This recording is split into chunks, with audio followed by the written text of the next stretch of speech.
Hello and welcome back to another how to draw light video. Sorry it's been a little while since the last video went up. I'm hoping in the new year to get videos going up a lot more regularly, so please stay tuned. In this video we're going to have a look at how to draw Mr Whiskers from Frankenweenie. I've already drawn out the shapes that you're going to need to use to draw Mr Whiskers, so they're pretty basic shapes. We'll start with the main body. The main body is pretty much made up of a potato shape, so it's not quite a complete sort of ovular circle shape. You see this side, it's a little bit wider, and then this side it slopes down ever so slightly and just gets a little bit narrower at this end. We've got an almost complete rectangle coming up here, which will become the tail. You see it's not fully because it's cut off at the top there. The face is, I'd say, probably somewhere between a square and a rectangle. You notice it's just got slightly curved corners on it. I mean, you could draw a normal angular square, it wouldn't make too much difference. It just makes it a little bit easier to shape the face in if you use these curved corners. The ears, so we're just using two upside down cone shapes for these, but what you want is a slight slant. So the inside edge on each piece is slanting inwards a little bit more than this side. So I suppose you could say this is sort of almost like a 45-degree triangle, so you've got a straight edge and then this comes down. And then you've got the legs, and at the moment these are just four kind of matchstick sized rectangles.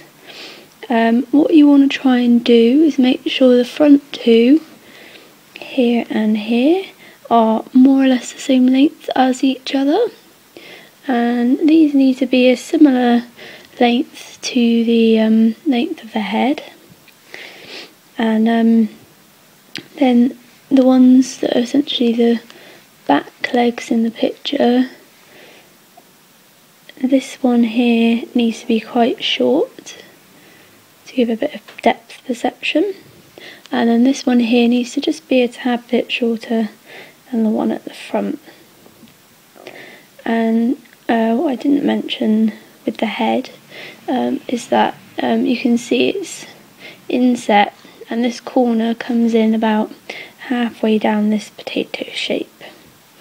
So it's sort of important to try and get that roughly there, and it comes up this side just a little bit less than halfway, sort of halfway down the body is about here, so we want it just in a little bit less than there.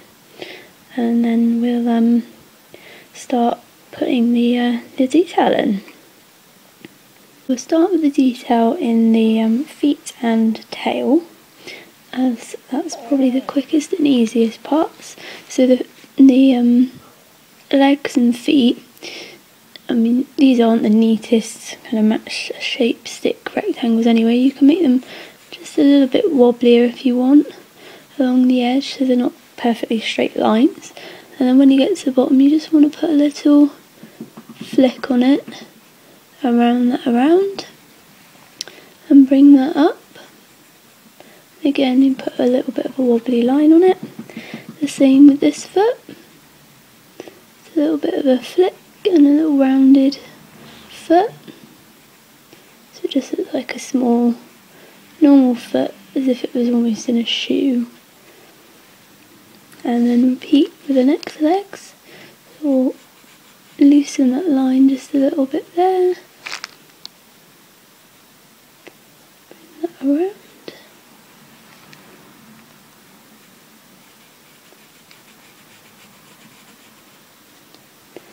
And same again for the last leg.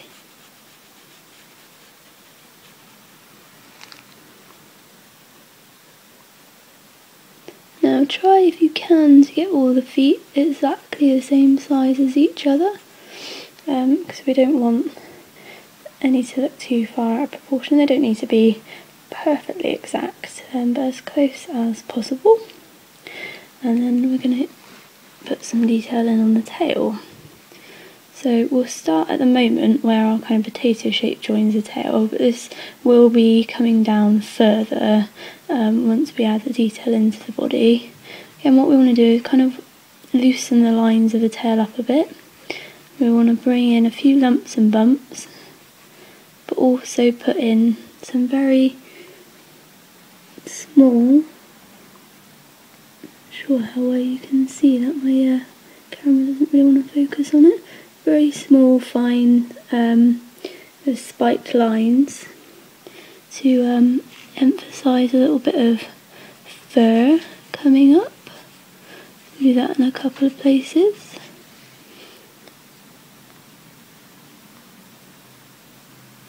And then we want to do the same on the other side. What we'll put is a little bit of bunched furring there.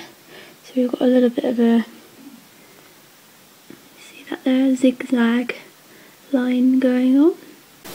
Quickly before we move on to adding the detail and outline to the body and the head, I just thought I'd note, I actually noticed I had his legs, these three here, a little bit too long. This one was okay, but the others were a little bit too long. So if you've done yours exactly how I've done mine and you have the legs about this length, I've left this one here so you can see how much I've reduced them by. But if you want to just tweak that, then go ahead. If yours were already a little bit shorter, then that's not a problem at all. So I'm just going to rub this one out here as a final bit. That's one of the great things about art, is whether you're a beginner or more advanced, you'll always be making little adjustments and tweaks. It doesn't determine whether you're a great artist or not if you can draw it perfectly first time round, so don't worry if you do make any kind of mistakes, it's perfectly normal. So we'll move on to the outline of the body next. Okay, so we're going to put the outline of the body in now. We'll start at this side, essentially near his kind of chin cheek area. What we're going to use is a similar technique to what we used with the tail. We're going to put these sort of jaggedy lines, so I'll zoom in on that a bit more. Little jaggedy edges there to create the effect of his fur. And we're going to do this most of the way round. And what you want to do is just use this line that you put in, the potato shape, as a bit of a guide, because we are going to bring his fur down a bit past that, so it overlaps his legs, as he is a very fluffy cat.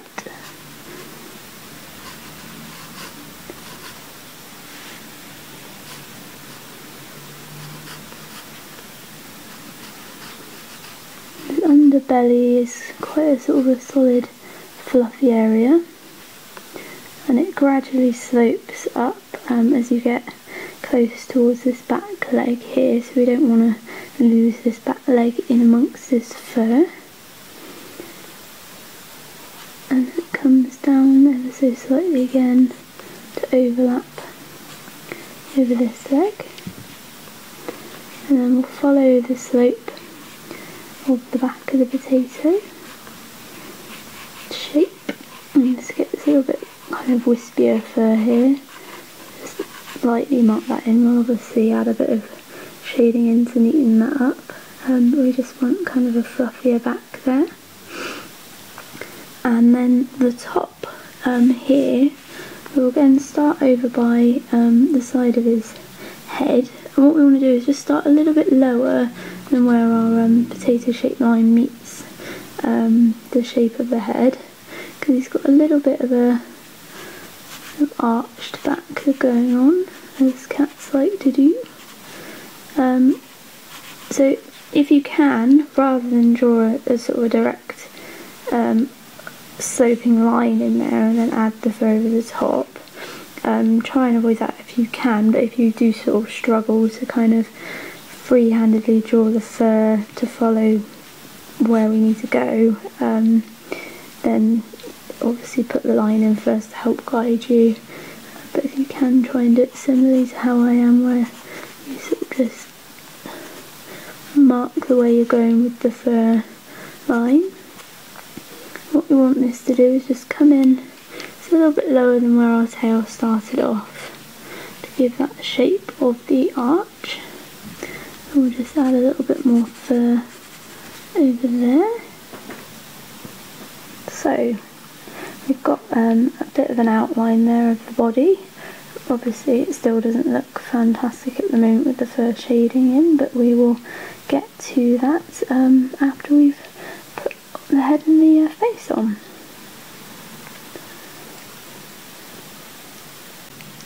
So we're going to put Mr Whiskers' head outline on now. So what I thought I'd note first a second is, depending on the facial expression you want Mr Whiskers to wear, the placing of the ears can play a little part in that.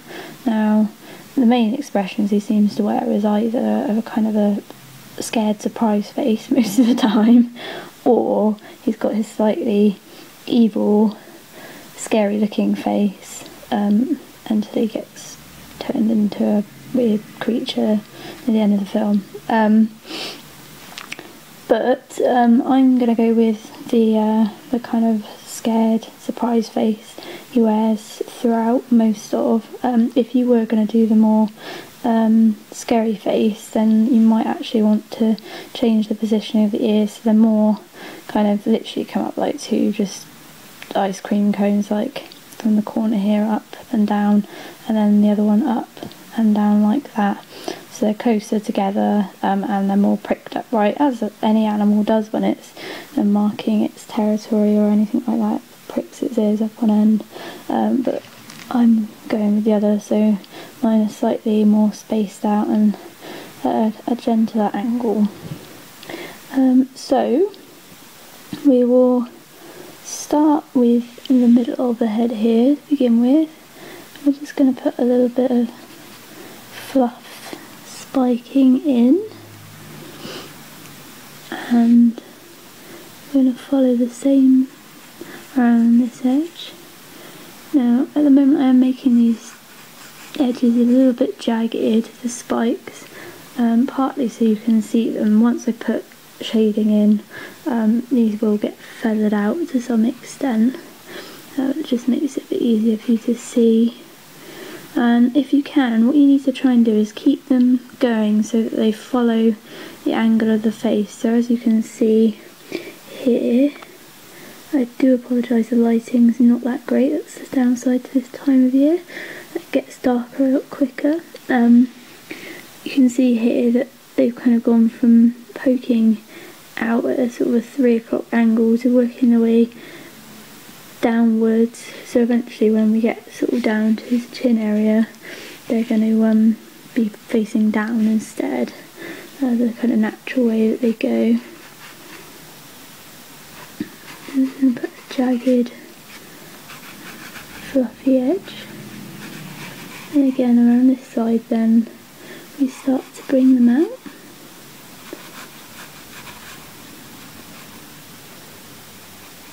And we come up to the ears.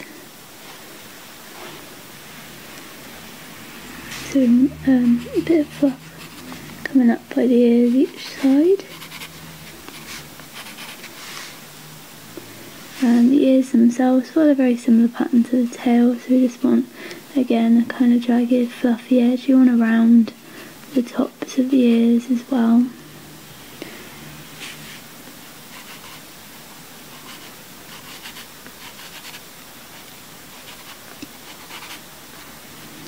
Like so. Also what you probably noticed here is that I've put in a kind of a T shape in the middle of the face here, so this is just going to give a rough guide of where to put the eyes and and the nose, etc. in. So we want the eyes a little way down.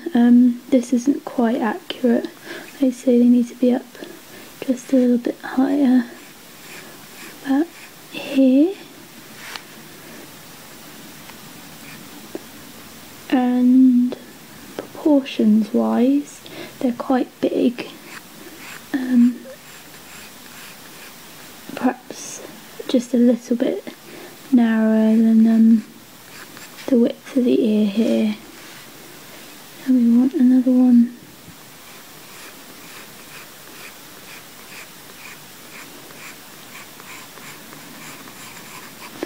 this side. Try and get these as round as you can.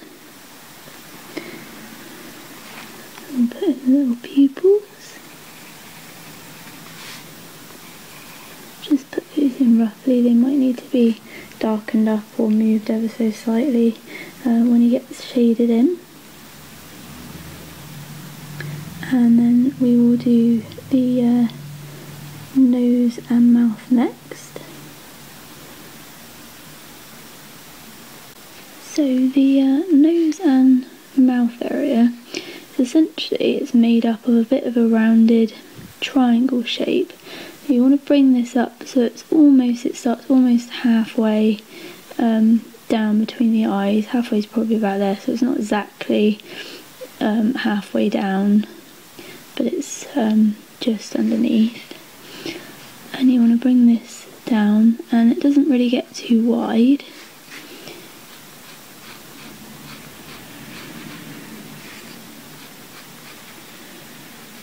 And it's got rounded corners, and then curves along the bottom there to join up. At the moment it looks a bit like a beak, but that will change, don't worry.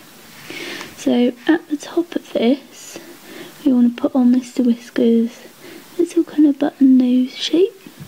So you can essentially add two little lines there first of all to make the bottom part of the nose, and then we will just enlarge that top line and bring it round. So as you can see there, I've just made that a tiny bit bigger, and then this line we can darken. It comes down from the nose, and if you want to put just the slightest curve on the bottom, that's going to just give it a slightly rounded effect. And then we can put his little droopy mouth on, and that tends to curve just at the bottom there.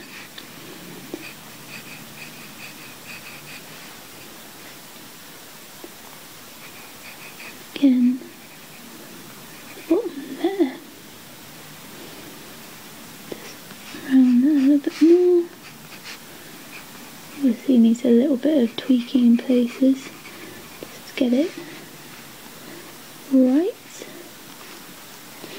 So that's the basic nose and mouth shape. So what I'm actually going to do now is I'll cut and I'll rub out all the rough lines, and to do it all quickly before we do that, I will put in the insides of the ears. So that's again just kind of your fluffy edge effect. It's a bit narrow as well. Just comes up. Try and curve it on the end slightly. The insides there. So I'm just going to cut now and rub out all the lines, because at the moment Mr Whiskers is looking very sleepy due to the guidelines and not at all startled or scared. And it'll be a bit easier to see what we've got as an outline then, whether anything else needs a bit of tweaking, and then we can start shading them in. All my rough lines have now been rubbed out. I had to really fluff his face a little bit around here, because that was a very close line of where the fur went over it. I've added a little bit of fur in as well, detail along here, by his tail. So hopefully, with all those lines gone now, there's been a bit of a magical Mr Whiskers transformation, and he's starting to look like his unique self. Next is the shading. So I'm not going to video me shading the whole thing because that could take quite a while, but what I'll do is I'll pick a couple of patches and show you how best to shade those in, and kind of give you a rough technique for doing his fur with, and then we'll come back at the end once mine's shaded in and see how he looks. We'll start by shading his legs first, because they're not furry as such, and they follow the kind of standard shading rule of pick a kind of a darker edge. So we're going to do this side as being a bit darker and highlight that, and then just lighten up as you come out. Do the same across his little foot there. Okay, so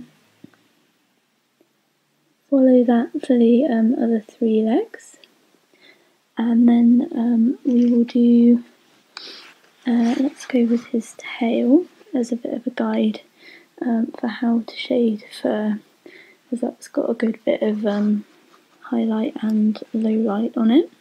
So this edge of his tail here is quite well lit, so you're not going to see masses of detail in here as he's already white. This edge, however, is out of the light slightly, so it's a little bit more shadier and got more grey going on in it. And to do fur, it's a lot of the time it's a case of building up layers. So you start off very lightly and you just make very light lines. You can see there. Try and make them as pale as possible. I'm not really using the best pencil to do this with, it's just so that you can see it still. If I went a bit lighter, I think the camera would have issues picking it up. And it's important to follow the way the fur goes as well with this. With the legs you could kind of shade any kind of direction really, and it wouldn't matter too much, but with fur, because fur, the same as hair, follows sort of a growth pattern, it would look a bit amiss if you started going this way then suddenly decided actually you're going to go from a different angle, unless obviously the fur pattern followed that. And bring that out a bit more, and you can obviously, don't know how well you can see that there, I've obviously changed the direction ever so slightly there. It's still following this sort of diagonal angle, but I'm giving it a little bit of a curve and a bit of a flick now. This again helps build up layering and depth. And you don't need to cover 100% of the area as well. You can dot in a hair here, a hair there. And then what we want to do now is we want to build upon that, so we want to darken it up a little bit more, but obviously only in the right areas. So go over that again in just a couple of places and try and get it to blend if you can. So don't press too hard, and if you think you have, just pop in a couple of small hairs each side that are just a little bit lighter to help it blend in with the rest. And then when we come to this side here, this is obviously lighter, so try and put a couple of pale hairs in, perhaps particularly where we've got these little zigzaggy bits we put in when we're drawing it, just to highlight that. Dot a few in up there. That gives us a bit of depth and a bit of light, so that gives you kind of basics on doing fur. So with the body, it comes out sort of like this, goes all the way round. So it's that kind of pattern for the fur. And we've got a darker patch under the chin as well. And then the bottom of his underbelly is a bit darker too. What I'll do now is I'll cut and I'll shade the rest of that in. I'll leave his face till the end and show you how to shade that one in. But I'll shade the rest of him in now, and that'll give you kind of a good idea of how he could look once he's shaded. Finished shading Mr Whiskers more or less now. I'm hoping yours looks something similar to this, or will look similar to this. You see I've put these dark patches in that I mentioned previously under his belly and under his chin here. I did start to film me shading in his nose, unfortunately I ran out of space on my phone, so that little bit of videos got lost. But as you can see here, it's just a soft grey colour, and I've put a little bit of a dark edge on the left side, following the same pattern as his legs did, gradually going into light, and then I'll continue where I left off with that. So we'll do his little muzzly bit next. That's again a very, very soft grey. And just more around the edge and the bottom. Try and avoid shading completely into the middle. Just bring this edge out a little bit more here. Give the effect of a slight lip to it. And again the same with this side, just along this left edge, not quite all the way across. And I'm just going to try and darken this just ever so slightly more.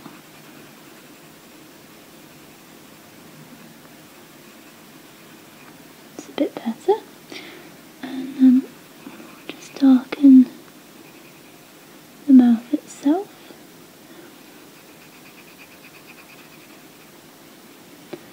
Just on the kind of upside down V-shaped part. Don't need to bring the dark all the way down. And darken that a little bit too. So let's brought that out a little bit more, and then we can just darken the outside edge too. Just to finish that off. Doesn't need to be too drastic, and then all the way along, just a couple of highlight lines, bring that shading down. Up these bits it's still quite light, so they can stay as they are. So the eyes, the first thing we will do, sorry, it's a little bit shadowy now where I've had to put lots of lights on. We'll darken pupils a little bit more.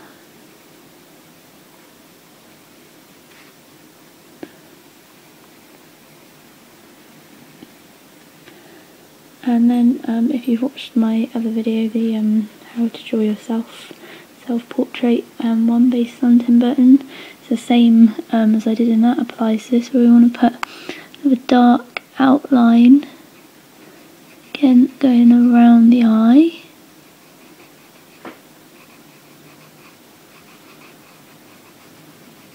It's a very thin line, just going all the way around the edge. Try and keep it as accurate as possible. We don't want that to look too wobbly. And the same again for the other side.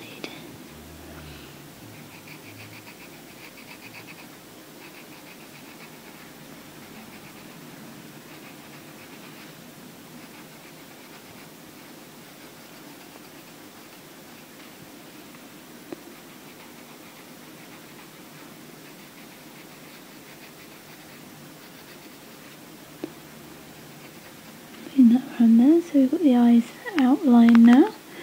And then what we want to do is just give the eyes a tiny bit of shine. So to do that, we're just going to very, very lightly grey you're probably going to want to use actually slightly lighter pencil than I am, but you won't be able to see what I'm doing otherwise. You want to come along on this edge as well, trying to create almost like the effect like they're two little buttons really stuck on, which is probably similar to what they actually were.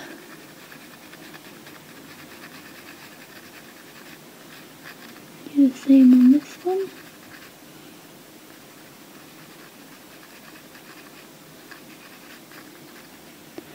Just trying to give a little bit of highlight, so that's not quite how I'd like it, but as well I'm using a darker pencil. I'd like to quite fade that a little bit more so it blends in. I'll probably tweak about with that just before the end of the video. So there we go, we've got his eyes, nose and mouth shaded in. Now if you went for the more scary looking Mr Whiskers, what you probably want to do is actually darken this fur along the tops of the eyes out a bit more, because that seems to go with that particular face. This is a lot more darker, but with the one where he's looking a bit more scared, it's a bit more subtle. And the actual kind of muzzle area on the scary looking Mr Whiskers is also a bit smaller and shorter. It's not quite so stretched down on the scary looking one. So I think we're almost there now. I'm just going to tweak it about a little bit more just to finish it up, and then I'll come back up right at the very end. Back for the last part of the video now. So I've just tweaked his muzzle slightly there as I wasn't quite happy with how that was looking, so I've just brought it down ever so slightly around there, and that's pretty much it, and just added a little bit of fur highlighting around the eyes here, and a few little wispy bits coming down by the side of his face here. So I'm a lot more happy with that now. He's definitely looking a bit more scary, surprised again. So just the last couple of little bits now. So similar tip to what I used in the video of how to draw Oogie Boogie Man. You can use a rubber if you want to bring a few highlights back into the fur if you find you've lost them in a few places. Just gently bring them back in with the corner of an eraser. It's not too much really to play about with, or removing the one I've done, so I'm fairly happy with the lines, but if you find you've gone a little bit too happy shading, then you can always use that to remove them. So what I'm going to do is just a little patch of shading on the bottom of it now, so it doesn't look quite so lost on the white background there.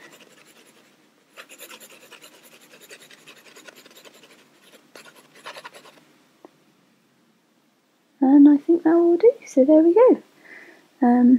Mr Whiskers. I hope it's very helpful and I hope you like it.